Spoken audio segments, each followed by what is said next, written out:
नमस्कार. आवाज माझा वृत्तवाहिनीत आपल्या सगळ्यांचं स्वागत. वळूयाच्या काही ठळक घडामोडींकडे. ठाण्याच्या मनोरुग्णालयात साजरं झालं मनोरुग्णांचं आगळ्या वेगळ्या पद्धतीचं स्नेहसंमेलन. महाराष्ट्र शासनाविरोधात ऑटो रिक्षा चालक मालक कृती समितीचं आरटीओ कार्यालयासमोर धरणं आंदोलन. आणि निलंबित अधिकाऱ्यांना पुन्हा सेवेत घेण्याच्या ठाणे महानगरपालिकेच्या निर्णयाविरोधात आम आदमी पार्टीचं धरणं आंदोलन. ठाण्याच्या मनोरुग्णालयामध्ये आज आगळ्या वेगळ्या पद्धतीनं मनोरुग्णांचं स्नेहसंमेलन साजरा करण्यात आलं. यावेळी अभिनेता संतोष जुवेकर यांनी तिथे प्रमुख उपस्थिती लावली होती. तेही या मनोरुग्णांच्या आनंदामध्ये सहभागी झाले होते. संपूर्ण महाराष्ट्रामध्ये सर्वाधिक मोठं मनोरुग्णालय म्हणून ओळखल्या जाणाऱ्या ठाण्याच्या या रुग्णालयानं नुकतीच 119 वर्ष पूर्ण केली आहेत. जगासाठी येथील रुग्ण वेडे असले तरी त्यांना देखील मन आहे, इच्छा आहेत, आवडीनिवडी आहेत. त्यांचं मन जपून एक विरंगुळा म्हणून ठाण्यातील मनोरुग्णालयामध्ये एका आगळ्या वेगळ्या स्नेहसंमेलनाचं आयोजन करण्यात आलं होतं. या कार्यक्रमाचं उद्घाटन अभिनेता संतोष जुवेकर यांनी केलं. या स्नेहसंमेलनात अनेक मनोरुग्णांनी आपला सक्रिय सहभाग दर्शवला. काही मनोरुग्णांनी हातानं बनवलेल्या वस्तूंचे स्टॉलही तिथे लावले होते. अनेक मनोरुग्णांनी विविध गाण्यांवर नृत्य केलं. काहींनी नाटक देखील सादर केलं. यावेळी अभिनेता संतोष जुवेकर यांनी देखील मनोरुग्णांसमवेत नृत्याचा आस्वाद घेतला. आपल्या भावना व्यक्त करताना संतोष जुवेकर म्हणाले की मी ठाण्यातच राहतो. रोज या रस्त्यानं येणं जाणं असतं. मात्र आज या कार्यक्रमाच्या निमित्तानं या लोकांना भेटण्याची संधी मला मिळाली आणि त्यामुळे त्यांच्या आनंदामध्ये मला सहभागी होता आलं. अशा कार्यक्रमांना मला वारंवार बोलवावं अशी भावना देखील त्यांनी यावेळी व्यक्त केली. ठाणे महानगरपालिका हद्दीत घर घेताय का? मग ते अनधिकृत तर नाही ना? याची खातर जमा करा. ठाणे महापालिकेतर्फे जनहितार्थ प्रसारित. आवाज माझा पहा आता YouTubeवर देखील. महाराष्ट्र शासनानं रिक्षाचालकांवर ज्या काही अटी लादल्या आहेत त्यांच्या विरुद्ध संतप्त रिक्षाचालकांनी ठाण्यात ऑटो रिक्षा चालक मालक कृती समितीच्या मदतीनं ठाणे आरटीओ कार्यालयासमोर धरणं आंदोलन केलं. केवळ ठाण्यातच नाही तर महाराष्ट्रातील सर्वच आरटीओ कार्यालयावर आणि कलेक्टर कचेरीवर हे धरणं आंदोलन करण्यात आलं होतं. ऑटो रिक्षा चालक मालक संघटनेनं त्यांचे धोरणात्मक मुद्दे मांडण्यासाठी हे आंदोलन केलं होतं. ऑटो रिक्षामधून विद्यार्थी वाहतूक करण्यास लावण्यात आलेल्या जाचक शिथिल करा. ज्यांच्याजवळ लायसन्स आणि बॅच आहे त्या सर्व ऑटो रिक्षा चालकांच्या अर्जाचा स्वीकार करण्यात येऊन त्यांना प्राधान्यानं परमिट द्या. अशा विविध मागण्या संघटनेकडून करण्यात आल्या. मोटार व्हेकल ऍक्टनुसार अट केवळ 8वी पास अशीच आहे. मात्र आता किमान 10वी पास अशी अट घालण्यात आली आहे. तसंच मोटार परमिट काढण्यासाठी ऑनलाईन फॉर्म भरले जातात. मात्र ते लेखी अर्जही स्वीकारले जावेत. महाराष्ट्र शासनाची जी हकीम समिती आहे त्यातील तरतुदी जशाच्या तशा उपयोगात आणल्या जातील असं शासनानं आश्वासन दिलं होतं. मात्र त्यांनी यातही परस्पर बदल केलेत. महिन्याला रिक्षा चालकांचा खर्च किमान 12,000 ठरवला गेला होता, तो 11,000 केला गेला. रिक्षाच्या स्पेअर पार्ट्सचा खर्च 25,000वरून 22,000 ठरवला गेला. तसंच प्रत्येक वर्षाला पगारवाढ देण्याचं मान्य करूनही 2013मध्ये तसं झालं नाही. लायसन्स होल्डर जे आहेत त्यांना परमिट इश्यू करण्यासाठी लॉटरी पद्धत वापरली जाणार आहे. त्यामुळे जुन्या लायसन्स होल्डरवर हा अन्याय होणार आहे. त्याचबरोबर महाराष्ट्रात इन्शुरन्सच्या नावानं रिक्षा चालक 2,800 कोटी भरत असतात. ते पैसे वापरून कल्याण योजना रिक्षाचालकांसाठी चालू करावी या आणि अशा विविध मागण्यांसाठी ठाण्यात रिक्षाचालकांनी आंदोलन केलं. मात्र हे आंदोलन पाहता रिक्षाचालकांची दादागिरी सर्वसामान्यांना नेहमीच पाहायला मिळते. बऱ्याच वेळेला रिक्षाचालक आपल्या रिक्षा रस्त्याच्या दुतर्फा पार्क करतात. त्यामुळे वाहतूक कोंडी होते. जवळची भाडी घेण्यास त्यांची नेहमीच तक्रार असते. तसंच इच्छित भाडी घेण्यासाठी ते आग्रही असतात. ज्येष्ठ नागरिकांशी अरेरावीपणे वागणे तसंच प्रवाशांशी दादागिरीही आपल्याला नेहमीच पाहायला मिळते. दरम्यान आपल्या मागण्या मान्य करण्यासाठी रिक्षाचालक जसं आंदोलन करून प्रवाशांना वेठीस धरतात, मात्र आपल्या वागणुकीमध्ये रिक्षाचालक कोणताही बदल करत नाहीत असा नाराजीचा सूर ठाणेकरांकडून व्यक्त झालाय. आवाज माझा पहा इन केबलवर 971 क्रमांकावर रोज रात्री 8 वाजता आणि यूज कॉड 18वर 902 क्रमांकावर रोज रात्री 9 वाजता. 4 एप्रिल 2013 रोजी शिळफाटा लकी कंपाऊंडमधील इमारत कोसळून 74 नागरिकांना आपला जीव गमवावा लागला होता. या घटनेची राज्य सरकारनं गांभीर्यानं दखल घेऊन जबाबदार असणाऱ्यांवर कडक कारवाई करण्याचे आदेश दिले. त्यानंतर या सर्वांना तुरुंगवास देखील झाला. पालिकेनं या सगळ्यांना निलंबित केलं होतं. मात्र जामिनावर सुटलेल्या या अधिकाऱ्यांना पुन्हा पालिका सेवेत घ्यावं असा ठराव सर्व नगरसेवकांकडून मंजूर करण्यात आला. त्याचाच निषेध आज आम आदमी पार्टीच्या वतीनं महानगरपालिका मुख्यालयासमोर धरणं आंदोलन करून करण्यात आला. ठाणे महानगरपालिकेतील लोकप्रतिनिधींच्या कृतींचा धिक्कार आणि निषेध करत आज ठाण्यातील आम आदमी पार्टीनं ठाणे महानगरपालिका मुख्यालयासमोर त्याचा निषेध केला. शील टायगर मुंब्रा येथील दुर्घटनाग्रस्त कोसळलेल्या अनधिकृत इमारतींसंदर्भात दोषी, निलंबित आणि अटकेत असलेल्या महापालिका कर्मचारी आणि अधिकाऱ्यांना सेवेत परत घेण्याबाबतचा लोकप्रतिनिधींचा ठराव रद्द करावा, अशा प्रकारचं एक निवेदन आम आदमी पार्टीतर्फे आयुक्तांना देण्यात आलं. डेप्युटी कमिशनर, ॲडिशनल कमिशनर, महानगरपालिकेचे सर्व अधिकारी आणि नगरसेवकांच्या आशीर्वादानेच अशा अनधिकृत इमारती उभ्या राहतात. बिल्डर, नगरसेवक आणि अधिकारी यांच्या संगनमतानंच असे ठराव पास होतात आणि त्यामुळे 74 जणांना आपला जीव गमवावा लागला होता. आज ठाण्यात ही 5 लाख अनधिकृत इमारती आहेत, ज्यामधील सर्वसामान्य जनता आज स्वतःचा जीव मुठीत घेऊन राहत आहेत.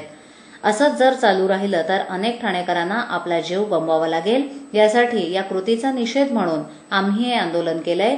अशा प्रकारचा ठराव आम्ही अस्तित्वात येऊ देणार नाही. अशा भ्रष्ट अधिकाऱ्यांना कामावर रुजू होऊ देणार नाही, असं आम आदमी पक्षाच्या कार्यकर्त्या रोशनी राऊत यांनी यावेळी सांगितलं. राज्यभरातील सरकारी रुग्णालयातील कर्मचारी आणि परिचारिकांनी आपल्या विविध मागण्यांकरता काम बंद आंदोलन पुकारलंय. याचे पडसाद ठाण्यात देखील पाहायला मिळाले. राज्यभरातील सरकारी रुग्णालयातील कर्मचाऱ्यांनी आपल्या विविध मागण्यांकरता काम बंद आंदोलन केलं. त्यामुळे सोमवारी राज्यभरातील रुग्णसेवा पूर्णपणे ठप्प झाली होती.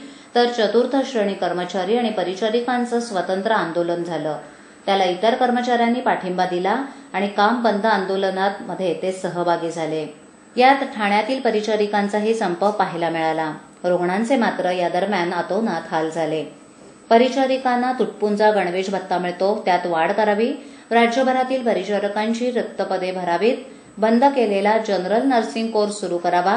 परिचारिकांसाठी स्वतंत्र संचालनालय असावं. केंद्राप्रमाणे भत्ते देण्यात यावेत. प्रत्येक रुग्णालयामध्ये परिचारिकांकरता स्वतंत्र कार्यालय असावं.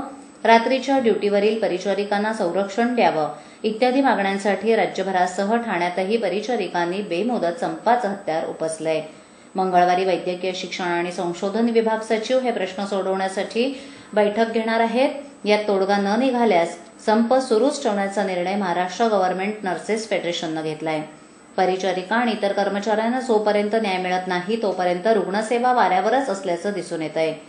या कामगारांना पाठिंबा देण्यासाठी इतर कर्मचाऱ्यांनीही, म्हणजे जे कायमस्वरूपी आहेत त्यांनीही 2 तास कामबंद आंदोलन केलं.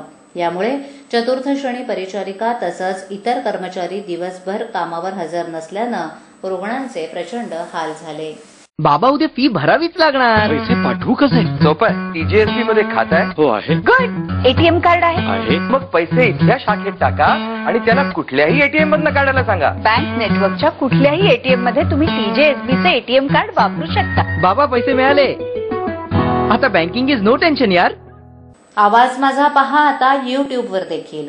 ठाणे जिल्हा वृत्तपत्र विक्रेता सेना आणि परिवर्तन एक बदल यांच्या संयुक्त विद्यमानं मी उद्योजक होणारच पर्व 5वं ठाण्यात गडकरी रंगायतांमध्ये संपन्न झालं. यावेळी ठाणे जिल्हा संपर्क प्रमुख आमदार एकनाथ शिंदे आणि ठाणे शहर आमदार राजन विचारे यांची प्रमुख उपस्थिती होती. ठाणे आणि मुंबई शहरातील व्यवसायात येणाऱ्या आणि व्यवसायामध्ये असलेल्या आणि एक यशस्वी उद्योजक होण्याचं स्वप्न बाळगणाऱ्या मराठी उद्योजकांना, तरुणांना विविध यशस्वी उद्योजकांनी यावेळी मार्गदर्शन केलं.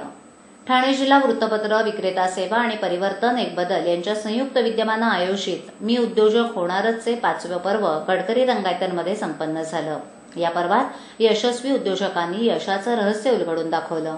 या कार्यक्रमात विहंग ग्रुपचे सर्वेसर्वा आमदार प्रताप सरनाईक, दरेकर ग्रुपचे अरुण दरेकर, महाराजा ग्रुपचे प्रवीण पारकर, निर्माण ग्रुपचे अजित मराठे, उदवेली प्रकाशनचे विवेक मेहत्रे या यशस्वी उद्योजकांनी यावेळी उपस्थितांना मार्गदर्शन केलं. या प्रसंगी मी उद्योजक होणारच्या आधीच्या 4 पर्वांच्या सीडीचं प्रकाशन मान्यवरांच्या हस्ते पार पडलं.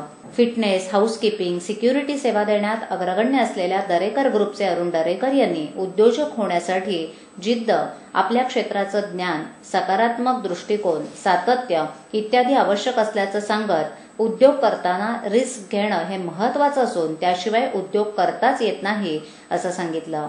माणसानं कितीही उत्तुंग अशी झेप घेतली तरी त्याचे पाय जमिनीवरच असले पाहिजेत असंही सांगत हॉटेल बांधकाम क्षेत्रात यशस्वी झालेले आमदार प्रताप सरनाईक यांनी आपल्या जुन्या आठवणींना उजाळा दिला. व्यावसायिकांनी आपल्या समाजातील तरुणांकडे प्राधान्यानं लक्ष देऊन त्यांना रोजगाराच्या संधी उपलब्ध करून दिल्या पाहिजेत असं मत त्यांनी यावेळी व्यक्त केलं. जे काम करायला आवडत नाही ते केल्यास हमखास यश मिळतं असं निर्माण ग्रुपचे अजित मराठे यांनी आपल्या यशाचं गुपित उलगडताना सांगितलं. पवन अग्रवाल यांनी स्लाइड शोच्या माध्यमातून वृत्तपत्र विक्रेत्यांच्या अडचणी दाखवून दिल्या. या कार्यक्रमामध्ये प्राध्यापक संतोष राणे, नितीन मिरवणकर, तानाजी गरुड, जयंत जोशी, मंदार मराठे या आणि इतर अशा विविध व्यावसायिकांचा मान्यवरांच्या हस्ते सत्कार करण्यात आला. या कार्यक्रमासाठी महापौर हरिश्चंद्र पाटील, आमदार राजन विचारे, शिवसेना उपनेते अनंत तरे, नगरसेविका परीक्षा सरनाईक, माजी महापौर अशोक वैती, शहर प्रमुख रमेश वैती, विभाग प्रमुख हेमंत पवार, शिक्षण मंडळ अध्यक्ष विलास ठोसे, स्मिता इंदुलकर यांसह सेनेचे इतर पदाधिकारी आणि ठाणे जिल्हा वृत्तपत्र विक्रेता सेनेचे संतोष विचारे, समीर कोरे, विष्णू सावंत हे देखील उपस्थित होते. ठाण्यातील वर्तकनगर इथे एका नामांकित शाळेच्या 2 विद्यार्थिनी घरी जात असताना रिक्षा चालकानं त्यांचा विनयभंग करण्याचा प्रकार भर रस्त्यात घडला. स्थानिक नागरिकांनी हे पाहिल्यावर त्याला वर्तकनगर पोलिसांच्या स्वाधीन केलंय. आजच्या युगात स्त्री सुरक्षिततेच्या गोष्टी जरी केल्या जात असल्या तरी आजही स्त्रीवर होणारे अन्याय कमी झालेले नाहीत. त्यातीलच एक म्हणजे ठाण्यातील वर्तकनगरमधील एका शाळेतील 2 विद्यार्थिनी घरी जात असताना एका रिक्षा चालकानं 9वी मध्ये शिकणाऱ्या विद्यार्थिनीचा विनयभंग केला. स्थानिक नागरिकांनी हा प्रकार बघितल्यावर त्याला वर्तकनगर पोलिसांच्या स्वाधीन केलं. हा धक्कादायक प्रकार भर रस्त्यात घडला. त्यामुळे विद्यार्थिनींच्या सुरक्षिततेचा प्रश्न पुन्हा ऐरणीवर आलाय. आता वर्तकनगर पोलिसांनी आरोपीला अटक करून पालकांना आपल्या पाल्याकडे विशेष लक्ष देण्याचं आवाहन केलंय. ठाण्यातील एका नामांकित शाळेतील 2 विद्यार्थिनी शाळा सुटल्यावर आपल्या घरी जात असताना रस्त्यात सुनील तिवारी या रिक्षा चालकानं विनयभंग करण्याचा प्रयत्न केला. बलात्काराच्या प्रयत्नात असलेल्या या आरोपीला नागरिकांनी पाहिल्यावर वर्तकनगर पोलिसांच्या स्वाधीन केलं. पोलिसांनी विनयभंग आणि बालकांवरील अत्याचारांचा गुन्हा दाखल करून पुढील तपास सुरू केलाय. पालकांच्या दुर्लक्षामुळे असे प्रकार वाढत असून पालकांना आपल्या पाल्याकडे लक्ष देण्याचं आवाहन पोलिसांनी केलंय. दरम्यान ठाण्यात अशा प्रकारच्या आणखीन 3 घटना उघडकीस आल्यानं खळबळ उडाली आहे. आजच्या ठळक घडामोडी शेवटी पुन्हा एकदा ठाण्याच्या मनोरुग्णालयात साजरं झालं मनोरुग्णांचं आगळ्या वेगळ्या पद्धतीचं स्नेहसंमेलन. महाराष्ट्र शासनाविरोधात ऑटो रिक्षा चालक मालक कृती समितीचं आरटीओ कार्यालयासमोर धरणं आंदोलन आणि निलंबित अधिकाऱ्यांना पुन्हा सेवेत घेण्याच्या ठाणे महानगरपालिकेच्या निर्णयाविरोधात आम आदमी पार्टीचं धरणं आंदोलन. आपल्या विभागातील काही सूचना अथवा समस्या असल्यास त्या आमच्यापर्यंत जरूर पोहोचवा. आम्ही तुमचा आवाज नागरिकांपर्यंत नक्की पोहोचवू. आम्हाला संपर्क करण्यासाठी आमचा पत्ता आवाज माझा 103 साईल 1 आदर्श नगर समोर कोलबाड रोड ठाणे पश्चिम. आमचा दूरध्वनी क्रमांक 9773503326. आमचा ईमेल आयडी awazmaza.tvnews@gmail.com. आवाज माझावरील एखादी बातमी पाहिजे राहून गेली असल्यास यूट्यूबवरही ती बातमी तुम्ही पाहू शकता. तर मग उद्या पुन्हा भेटू याच ठिकाणी काही नवीन घडामोडींसह आवाज माझा पुस्तक.